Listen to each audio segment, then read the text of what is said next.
ನಮಸ್ಕಾರ. ನೀವು ನೋಡ್ತಾ ಇದ್ದೀರಾ ಟಿವಿ ವಿಕ್ರಮ. ನಾನು ಸೌಮ್ಯ. ನಮ್ಮ ಟಿವಿ ವಿಕ್ರಮದ ಎಲ್ಲಾ ಕಾರ್ಯಕ್ರಮಗಳ ನೋಟಿಫಿಕೇಶನ್ ನಿಮಗೆ ಸಿಗಬೇಕಂತ ಹೇಳಿದ್ರೆ ನಮ್ಮ ಟಿವಿ ವಿಕ್ರಮವನ್ನ ಸಬ್ಸ್ಕ್ರೈಬ್ ಮಾಡಿ, ಹಾಗೆ ಬೆಲ್ ಬಟನ್ ಮೇಲೆ ಕ್ಲಿಕ್ ಮಾಡೋದನ್ನ ಖಂಡಿತ ಮರಿಬೇಡಿ. ವೀಕ್ಷಕರೇ, ರಾಜ್ಯ ಕಾಂಗ್ರೆಸ್ ಸರ್ಕಾರ ಅಕ್ಷರಶಃ ಭಿಕ್ಷೆ ಎತ್ತೋದಕ್ಕೆ ನಿಂತಿದೆ. ಅಮ್ಮ ತಾಯಿ ಅಂತ ಭಿಕ್ಷೆ ಕೇಳೋ ಲೆವೆಲ್ಗೆ ತಲುಪಿದೆ.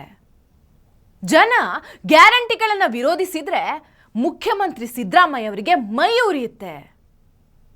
ಅಲ್ಪಸಂಖ್ಯಾತರ ಓಲೈಕೆಗೆ ಅಂತ ಕೋಟಿ ಕೋಟಿ ಘೋಷಣೆ ಮಾಡಿದಾಗ ಅದನ್ನ ಪ್ರಶ್ನೆ ಮಾಡಿದ್ರೆ ಪ್ರಶ್ನೆ ಮಾಡಿದವರಿಗೇನೆ ಕೋಮುವಾದಿಗಳು ಅನ್ನೋ ಹಣೆಪಟ್ಟಿ. ಆದ್ರೆ ರಾಜ್ಯ ಕಣ್ಣ ಮುಂದೆನೆ ದಿವಾಳಿ ಆಗ್ತಾ ಇದೆ.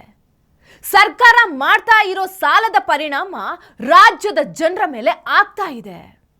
ಆದ್ರೆ ಜನರು ಪ್ರಶ್ನೆ ಮಾಡೋ ಹಾಗಿಲ್ಲ. ಮಿಸ್ಟರ್ ಪ್ರಕಾಶ್ ರಾಜ್, ಎಲ್ಲಿದ್ದೀರಿ?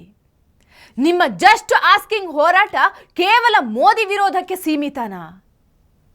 ಸಿದ್ದರಾಮಯ್ಯನ ದುರಾಡಳಿತ ನಿಮ್ಮ ಕಣ್ಣಿಗೆ ಕಾಣಿಸೋದೇ ಇಲ್ವಾ? ಅಥವಾ ಬಾಯಿಗೆ ಕಡುಬು ತುಂಬಿಕೊಂಡಿದ್ದೀರಾ? ಹೋ ಸಾರಿ, ನೀವ್ಯಾಕೆ ಸಿದ್ದರಾಮಯ್ಯನನ್ನ ಪ್ರಶ್ನೆ ಮಾಡಲ್ಲ ಅಂತ ಗೊತ್ತಾಯ್ತು ಬಿಡಿ. ಬಾಯಿ ಮುಚ್ಕೊಂಡಿರೋದಕ್ಕೆ 4,20,00,000 ಸಿಕ್ಕಿರ್ಬೇಕಾದ್ರೆ ಹೆಂಗ್ ತಾನೇ ಪ್ರಶ್ನೆ ಮಾಡ್ತೀರಿ ಅಲ್ವಾ? Wow, 420 lakhs, what a number. And ಈ 4,20,00,000 ಕೊಟ್ಟಿರೋದು ಯಾಕೆ ಗೊತ್ತಾ? ಮೊದಲನೇ ಕಂಡೀಷನ್, ಮೋದಿ ವಿರುದ್ಧ ಬೊಗಳ್ತಾನೇ ಇರಬೇಕು ಅಂತ. ಎರಡನೇ ಕಂಡೀಷನ್, ರಾಜ್ಯ ಸರ್ಕಾರದ ವಿರುದ್ಧ ಬಾಯಿ ಮುಚ್ಕೊಂಡು ಇರಬೇಕು ಅಂತ. ಆದ್ರೆ ಅದನ್ನ ಡೈರೆಕ್ಟ್ ಆಗಿ ಕೊಡೋದಕ್ಕೆ ಆಗಲ್ಲ ಅಲ್ವಾ? ಹೀಗಾಗಿ ಇದನ್ನ ರಂಗ ಚಟುವಟಿಕೆಗೆ ಅನ್ನೋ ಸೂರಿನಾಡಿಯಲ್ಲಿ ಪ್ರಕಾಶ್ ರಾಜನ ನಿರ್ದಿಗಂತ ಅನ್ನೋ ರಂಗ ಸಂಸ್ಥೆಗೆ ಕೊಡಲಾಗುತ್ತೆ. ಈ 4,20,00,000 ರೂಪಾಯಿಯಲ್ಲಿ ಅಷ್ಟನ್ನು ಕೂಡ ನಿರ್ದಿಗಂತಕ್ಕೆ ಕೊಟ್ಟಿದ್ದಾರೆ ಅಂತ ವರದಿಯಲ್ಲಿ ಇಲ್ಲವಾದ್ರೂ ಕೂಡ ಸಿಂಹ ಪಾಲು ಪ್ರಕಾಶ್ ರಾಜನ ನಿರ್ದಿಗಂತ ಸಂಸ್ಥೆಗೆ ಹೋಗಿದೆ ಅನ್ನೋದಕ್ಕೆ ಪುರಾವೆ ಸಿಗುತ್ತೆ.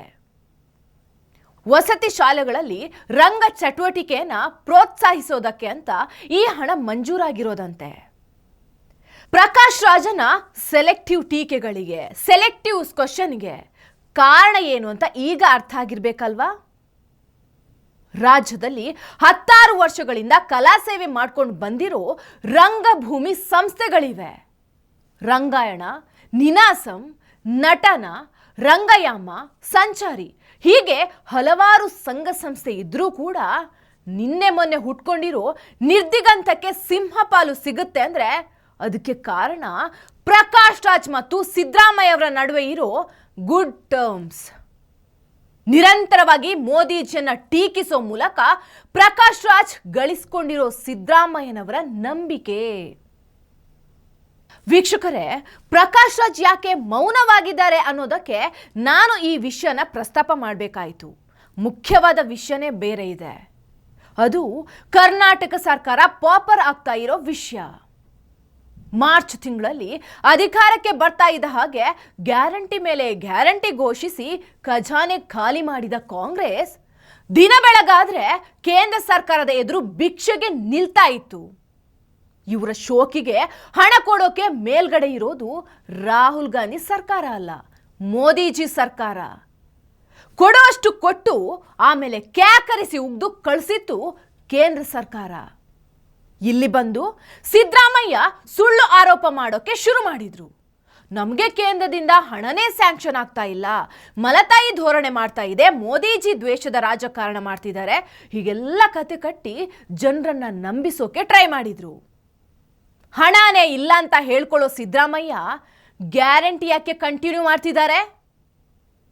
ಇವರು ನುಡಿದಂತೆ ನಡೆಯೋಕೆ ರಾಜ್ಯ ದಿವಾಳಿ ಆದ್ರೂ ಪರವಾಗಿಲ್ಲ. ಅಲ್ಪಸಂಖ್ಯಾತರಿಗೆ 10,000 ಕೋಟಿ ಅಂತ ಘೋಷಣೆ ಮಾಡಿದ್ರಲ್ವಾ, ಬೇಕಿತ್ತ ಅದು? ರಾಜ್ಯ ಈ ಪರಿ ಸಾಲದಲ್ಲಿರುವಾಗ ಇನ್ನೂ ಸಾಲ ಮಾಡಿ ಅವರನ್ನ ಮೆಚ್ಚಿಸೋ ಉಸಾಬರಿ ಬೇಕಿತ್ತ ಸಿದ್ದರಾಮಯ್ಯನವರಿಗೆ? ದಲಿತರ ಅಭಿವೃದ್ಧಿಗೆ ಅಂತ ಮೀಸಲಿಟ್ಟಿದ್ದ 11,000 ಕೋಟಿ ಹಣವನ್ನು ಕೂಡ ಗ್ಯಾರಂಟಿ ಅನುಷ್ಠಾನಕ್ಕೆ ಬಳಸ್ಕೊಂಡ್ರು ಅನ್ನೋ ಆರೋಪ ಬಂತು. ಅದಕ್ಕೆ ಸಿದ್ದರಾಮಯ್ಯ ಸರ್ಕಾರ ಸಮಜಾಯಿಷಿ ಕೂಡ ಕೊಡ್ಲಿಲ್ಲ. ಅರ್ಥ ಏನು? ಆ ಹಣವನ್ನ ಬಳಸ್ಕೊಂಡ್ರು ಅಂತ ತಾನೆ.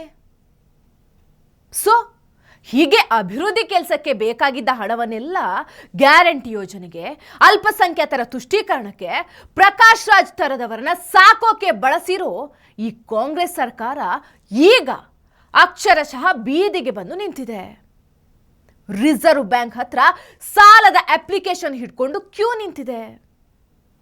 ಹೌದು, ದಿ ಫೈಲ್ ವೆಬ್ಸೈಟ್ ಒಂದು ಸ್ಫೋಟಕ ಮಾಹಿತಿಯನ್ನು ಬಹಿರಂಗ ಮಾಡಿದೆ.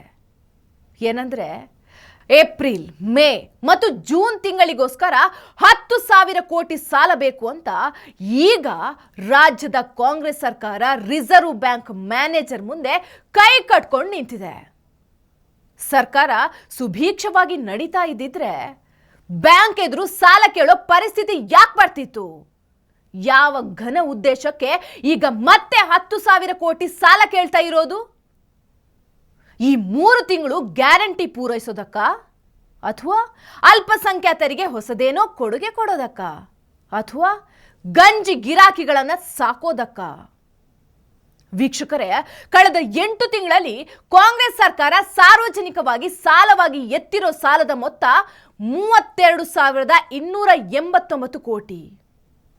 ಲಾಸ್ಟ್ 3 ತಿಂಗಳಲ್ಲಿ ಅಂದ್ರೆ ಜನವರಿ, ಫೆಬ್ರವರಿ, ಮಾರ್ಚ್ ಈ 3 ತಿಂಗಳಲ್ಲಿ ಮುಕ್ತ ಮಾರುಕಟ್ಟೆಯಿಂದ ರಿಸರ್ವ್ ಬ್ಯಾಂಕ್ ಮೂಲಕ ಎತ್ತಿರೋ ಸಾಲ 58,000 ಕೋಟಿ.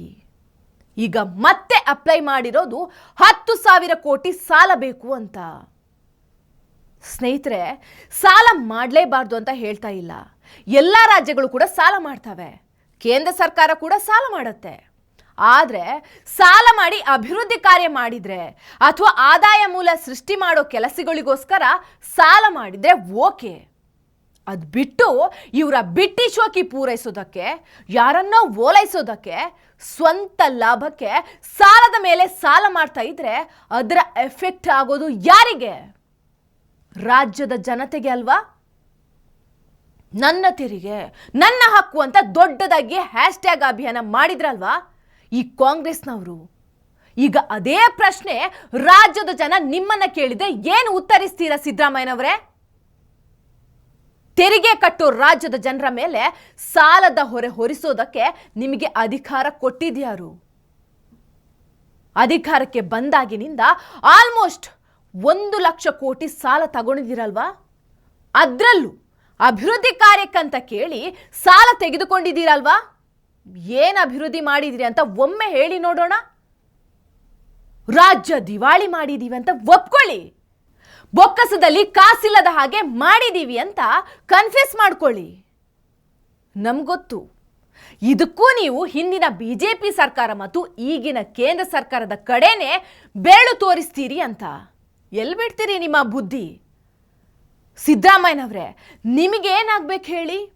ಸಾಲದ ಮೇಲೆ ಸಾಲ ಮಾಡ್ತೀರಿ, ಮುಂದಿನ ಸರ್ಕಾರ ತೀರಿಸ್ಕೊಳ್ಳಿ ಅಂತ ಇನ್ನೊಂದು ವರ್ಷದ ಒಳಗೆ ಎದ್ದು ಹೋಗ್ಬಿಡ್ತೀರಿ. ನಿಮ್ಮ ದುರಾಡಳಿತದ ಫಲವನ್ನ ಅನುಭವಿಸಬೇಕಾಗಿರೋದು ಜನಸಾಮಾನ್ಯರು.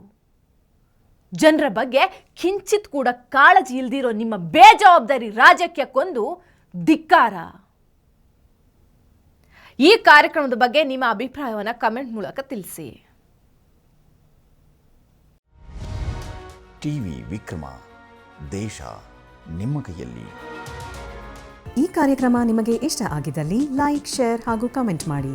ಟಿವಿ ವಿಕ್ರಮದ ಕಾರ್ಯಕ್ರಮಗಳನ್ನು ನಿರಂತರವಾಗಿ ವೀಕ್ಷಿಸಲು ಸಬ್ಸ್ಕ್ರೈಬ್ ಮಾಡಿ, ಬೆಲ್ ಐಕನ್ ಒತ್ತಿ.